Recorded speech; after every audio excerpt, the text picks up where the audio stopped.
Maria vita in morte suo. Salve Maria a todos, sejam novamente bem-vindos aqui ao canal Tietos Fidelio. Meu nome é Leonardo. Nos últimos vídeos que eu tenho postado aqui no canal, tenho falado um pouco sobre a reforma de Lutero e tenho trazido sobre os solas de Lutero, né? Já falamos aí de 3 solas, né? O sola fide, o sola scriptura e o solus Christus.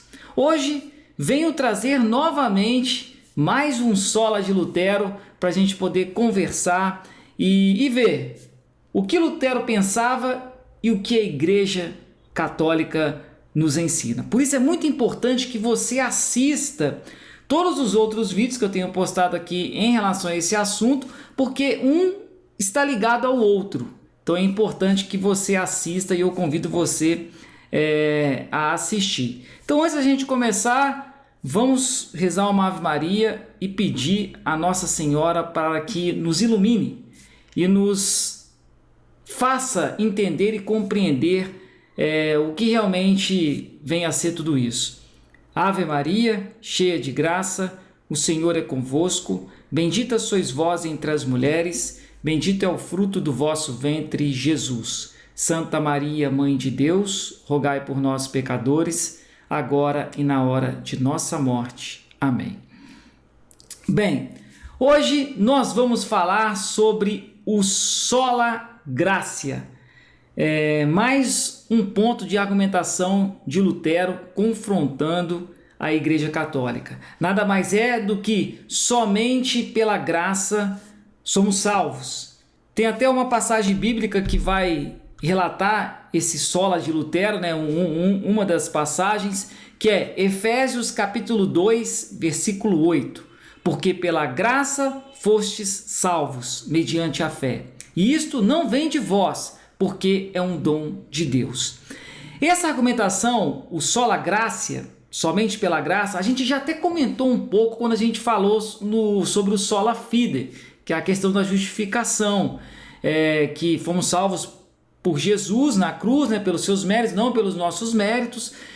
Coloquei a argumentação de Lutero e o que a igreja nos ensina, e mostrei ali o que é mais coerente. Então eu não vou me aprofundar com relação a isso aqui neste vídeo, né? Porque eu já falei em outros vídeos, então por isso eu convido você a assistir esses outros vídeos. Tem até uma playlist aí no canal que eu coloquei aí sobre esses assuntos da reforma de Lutero. Vai até aparecer aqui para você em cima aí, para você poder clicar e assistir. Então não vou entrar nessa questão. O ponto que eu vou pegar sobre este sola é o que Lutero também confrontou bastante, que foi a questão das indulgências. Ele confrontou isso bastante com relação à Igreja Católica. Porque para Lutero, tudo que nós recebemos é de forma gratuita. Deus nos dá de forma gratuita. E é claro, os dons de Deus nos é dado de forma gratuita. E Lutero questiona muito a questão do que aconteceu na igreja sobre vendas de indulgências. As pessoas já devem ter ouvido falar isso, né, no campo aí do cristianismo, do protestantismo e do catolicismo, sobre a questão da venda de indulgências. É claro que ao longo da história da igreja muitos abusos aconteceram. Isso é inegável. Muitos abusos aconteceram. O problema é que Lutero ele focou o erro dos homens, o lado humano da igreja formado pelo seu clero, e associou isso ao sagrado da igreja. Então Lutero focou o erro dos homens, a corrupção humana, né, por parte de alguns clérigos ali que acabaram cometendo alguns abusos, e associou isso à igreja, colocando esse ponto na sua reforma, né? Na grande reforma de Lutero, entre aspas, como eu venho falando aqui, né? Só que a própria Igreja Católica, ela admitiu esses abusos e lutou contra esses abusos. Tanto é que, quando Lutero veio com a sua reforma, foi convocado um concílio que debateu muito sobre essas questões de que Lutero estava ensinando e propagando para os fiéis, que foi o Concílio de Trento. E no Concílio de Trento foi muito debatido também a questão desses abusos das indulgências. A gente pode até pegar aqui alguns trechos do concílio, ó. Olha esses trechos aqui do Concílio de Trento. O concílio estabelece que cada bispo tem o dever de descobrir os abusos, tais como existem em sua própria diocese, trazê-los para o sínodo provincial e denunciá-los com o consentimento dos outros bispos ao romano pontífice, em que será tomadas medidas com autoridade e prudência para o bem-estar da igreja em geral, de modo que o benefício das indulgências possa ser concedido a todos os fiéis por meio de uma via piedosa, santa e livre de corrupção. Segue ainda um outro trecho aqui, também importante, vale destacar, do Concílio de Trento também, indulgências e outros favores espirituais de que o fiel não deve ser privado, devia ser dado pelos bispos de maneira gratuita, de modo que todos pudessem finalmente compreender que esses tesouros celestes foram dispensados por causa da piedade e não do lucro. Então a igreja combateu esses abusos. A igreja ela ia contra esses abusos que estavam fazendo por parte de alguns homens que estavam se corrompendo. A corrupção ela existe, até nos dias atuais ela existe. Se a gente observar, há muita corrupção dentro da própria Igreja Católica. A Igreja Católica que a gente vê hoje em dia de forma bem visível não é a verdadeira Igreja Católica, é o que a gente também defende aqui no nosso canal. Não vou entrar nesse tema aqui neste vídeo, porque isso é para uma outra ocasião, mas existem outros conteúdos aí no canal que vai explicar sobre isso, né? Então, a corrupção ela existe, não só no catolicismo, como qualquer outro meio também. Existem homens que se corrompem. Então, isso acontecia e acontece até hoje, mas a igreja sempre foi ao encontro tentando combater isso.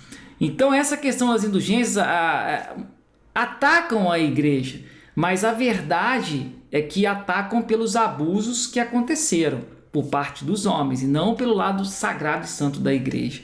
Não devemos generalizar. Na época haviam homens bons também, como hoje também existem homens bons, mulheres também que seguem fielmente, como acontecia na época. Então não podemos generalizar. Agora, essa questão da indulgência, é importante a gente também entender o que é a indulgência, porque durante muito tempo também foi propagada e até hoje pode ser propagada de forma errada. A indulgência ela não é para absolver pecados, como muitas das vezes diziam. A indulgência não é para isso. A absolvição de pecados é pelo sacramento da penitência, pela confissão. Já até comentei isso em vídeos anteriores aí também. Se você assistir, você vai se deparar com isso. Então não é a absolvição de pecados. A indulgência ela é para remissão das penas, da culpa do pecado. Porque quando a pessoa peca e dentro do catolicismo a pessoa vai buscar reconciliação através do sacramento da confissão, ela é absolvida, Deus perdoa, mas a culpa fica. A pessoa fica com a culpa. Se ela morre naquele instante ali, ela vai para julgamento. E aquelas penas dos pecados cometidos, a culpa continua, a consequência continua e ela vai ser julgada. As indulgências é justamente para tirar essas culpas, para que quando você for a julgamento, seja mais brando, porque algumas penas foram tiradas. Existem também as indulgências plenárias, quando você recebe, ela tira praticamente daquele momento ali as penas dos seus pecados que você confessou, e as parciais. Então é para isso, não absolve pecado. Para a gente ter uma ideia dessa questão de culpa, as Sagradas Escrituras, a Bíblia, nos mostra isso. Vamos lá em 2 Samuel, para a gente entender. 2 Samuel, capítulo 12, versículos de 13 a 15. Olha o que diz. Davi disse a Natã: pequei contra o Senhor. Natã respondeu-lhe: o Senhor perdoa o teu pecado, não morrerás. Todavia, como desprezaste o Senhor, com essa ação morrerá o filho que te nasceu. Veja, Davi reconheceu o erro, buscou a reconciliação com Deus, o perdoou, mas a consequência, a culpa pelo seu ato continuou. Tanto é que o seu filho morreu, que ele teve com a mulher que ele adulterou. Um filho estuprou a própria irmã, se você for lendo ali a história de Davi. O outro irmão, por ter visto esse irmão ter feito essa barbaridade, o matou. E um filho persegue o próprio Davi, o próprio pai, para tentar pegar o seu poder, ocupar o seu lugar. Olha o que aconteceu com a casa de Davi. Desordem total, por causa do seu pecado. Ele foi perdoado, não morrerás. Mas a consequência ficou pelo que ele havia feito. Tá dando para entender? Então, a culpa fica. E as indulgências é justamente para nos retirar da culpa. Essa culpa. Porque muitas das vezes, quando a pessoa está em estado de graça, ela confessou, se reconciliou com Deus e ela morre, ela está em estado de graça. Ela não vai para o inferno. Mas pode ser que ela vai ter que ser purificada ainda antes de ir para o céu. É o que a Igreja Católica chama de purgatório, um local que não é o céu, mas também não é o inferno, mas não é um lugar também de mil maravilhas, onde a alma, ela vai ser purificada, para aí sim entrar no céu. As Sagradas Escrituras também nos mostra isso, né, que a Igreja nos ensina. Ó. 2 Macabeus, capítulo 12, versículos de 39 a 46. Olha o que diz, ó. No dia seguinte, Judas e seus companheiros foram tirar os corpos dos mortos, como era necessário para depô-los na sepultura ao lado de seus pais. Ora, sob a túnica de cada um encontraram objetos consagrados aos ídolos de Jânia, proibidos aos judeus pela lei. Todos, pois, reconheceram que fora esta a causa de sua morte. Bendizeram, pois, a mão do justo juiz, o Senhor, que faz aparecer as coisas ocultas, e puseram-se em oração para implorar-lhe o perdão completo do pecado cometido. O nobre Judas falou à multidão, exortando-a a evitar qualquer transgressão, ao ver diante dos olhos o mal que havia sucedido aos que foram mortos por causa dos pecados. Em seguida, organizou uma coleta, enviando a Jerusalém cerca de 10.000 dracmas para que se oferecessem os sacrifícios pelos pecados. Belo e santo modo de agir decorrente de sua crença na ressurreição, pois se ele não julgasse que os mortos ressuscitariam, teria sido vão e supérfluo rezar por eles. Mas, se ele acreditava que uma belíssima recompensa aguarda os que morrem piedosamente, era esse um bom e religioso pensamento. Eis porque ele pediu um sacrifício expiatório para que os mortos fossem livres de suas faltas.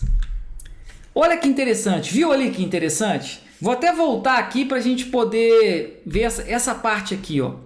Eis que ele pediu um sacrifício expiatório para que os mortos fossem livres de suas faltas, de suas penas, do pecado que havia cometido. Tá vendo como de onde a igreja tirou essa questão do purgatório? Talvez não, né? Esse termo a gente não encontra na Bíblia, purgatório, mas o contexto está ali, como a gente viu em Macabeus. Mas peraí, é Macabeus, não é? Se a gente pegar a Bíblia protestante, né, vamos dizer assim, depois da reforma de Lutero, como eu disse em vídeos anteriores, alguns livros foram retirados e Macabeus é um deles. Então vamos pegar outros trechos que contém também na Bíblia após a reforma, né, a Bíblia dos protestantes que utilizam. Então vamos pegar agora Coríntios, 1 Coríntios, capítulo 3, versículos de 13 a 15. A obra de cada um aparecerá, o dia do julgamento irá demonstrá-lo, será descoberto pelo fogo. O fogo provará o que vale o trabalho de cada um. Se a construção resistir, o construtor receberá a recompensa. Se pegar fogo, arcará com os danos. Ele será salvo, porém passando de alguma maneira através do fogo. Olha o que São Paulo está dizendo na primeira carta aos Coríntios. Ele será salvo, porém passando de alguma maneira através do fogo. Ou seja, uma purificação a mais pode sim acontecer antes de entrar no céu. Uma purificação necessária para a alma para aí sim estar totalmente puro para entrar no céu. Está escrito aqui em 1 Coríntios. Se a gente pegar também Lucas, vamos pegar uma outra passagem aqui. Lucas capítulo 12, versículos de 58 a 59. Ora, quando fores com o teu adversário ao magistrado, faze o possível para entrar em acordo com ele pelo caminho, a fim de que ele te não arraste ao juiz, e o juiz te entregue ao executor, e o executor te ponha na prisão. Digo-te, não sairás dali até pagares o último centavo. Tá vendo também que interessante essa passagem de São Lucas, no Evangelho de São Lucas? Vai ter que pagar centavo por centavo, e muitas das vezes, devido à culpa, às penas que nós sofremos quando pecamos, nós recebemos o perdão assim como Davi, mas a consequência fica, a gente tem que passar por um processo de purificação. É isso que a igreja ensina, que é o purgatório. Aí podem dizer, mas com que autoridade a igreja institui isso, né? Falar que existe um purgatório, aí entra o que eu já falei aqui também, que é a questão de Mateus, capítulo 16, versículos de 18 a 19. E eu te declaro, tu és Pedro, e sobre esta pedra edificarei a minha igreja. As portas do inferno não prevalecerão contra ela. Eu te darei as chaves do reino dos céus. Tudo que ligares na terra será ligado nos céus, e tudo que desligares na terra será desligado nos céus. A autoridade que Jesus deu a Pedro, que dentro do catolicismo foi o primeiro papa.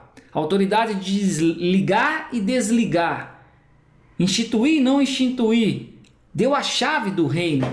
Então essa é a autoridade que a igreja tem de instituir, de olhar as Sagradas Escrituras, olhar o contexto que a gente viu ali e dizer que existe um purgatório e que as indulgências nos alivia algumas penas, ou completamente as penas e as culpas de nossos pecados, a ponto de ter a possibilidade de nem passar pelo purgatório, ou de pelo menos passar pelo purgatório. Então existe essa possibilidade instituída pela Igreja Católica. Agora eu pergunto, Lutero criou essa reforma, Lutero contestou muitas coisas que a igreja já havia instituído durante mais de 1500 anos. Com que autoridade Lutero tinha para fazer isso? A fé em Jesus Cristo? Também vimos em vídeos anteriores que nem todos aqueles que dizem Senhor, Senhor entrará no reino dos céus. Vimos essa passagem. Então, com que autoridade Lutero tinha para fazer? Fé em Jesus? Até o demônio tem. O demônio disse, eu sei quem tu és, o Filho de Deus. Então não basta só a fé, como nós já explicamos aqui em vídeos anteriores. Por isso é importante você assistir. Então, com que autoridade Lutero tinha para fazer isso? É isso que a gente tem que refletir, meus irmãos e minhas irmãs, e tirar as nossas conclusões. Aonde está a verdade? É isso que é preciso saber. Jesus é a verdade, nós sabemos disso, mas ele deixou alguém para conduzir o seu rebanho aqui na terra. Deus sempre quer precisar de alguém, é isso que é importante. Ele não precisa, mas ele quer precisar. Para fazer os seus milagres, por exemplo, a multiplicação dos pães, alguém teve que dar os pães e os peixes para que Jesus pudesse fazer o milagre. Jesus sempre quis precisar de alguém, Deus sempre quer que a gente colabore com ele, não que ele precise, mas ele quer assim. Então a gente precisa refletir mediante a tudo o que nos é passado, falado, e averiguar aonde está a verdade, que é Jesus Cristo. Então, que possamos refletir em mais esse ponto e que Nossa Senhora nos ajude sempre. Ave Maria, cheia de graça, o Senhor é convosco, bendita sois vós entre as mulheres, bendito é o fruto do vosso ventre, Jesus. Santa Maria, Mãe de Deus, rogai por nós pecadores, agora e na hora de nossa morte. Amém. Fiquem com Deus e até um próximo vídeo, se Ele assim permitir. Maria vita in morte